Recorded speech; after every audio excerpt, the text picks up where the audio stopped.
Good evening, everybody. Following are some of the nuggets of information that I got from this workshop. Firstly, never advertise your product. That is, never try to sell your product. Instead, try to look from the buyer's perspective. That is, try to help the customer by giving your services or your products. When I started doing this, that is when I created my lead magnets of my EVP. I started getting more responses. And how did this help me?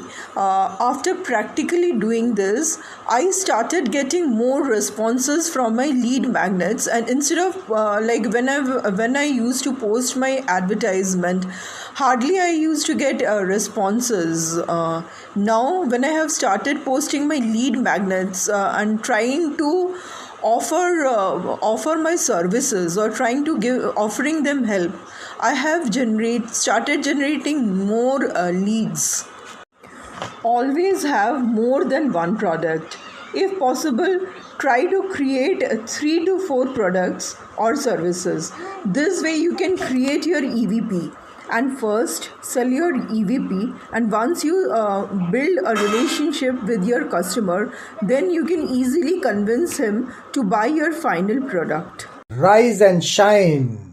Know yourself to transform into a leader.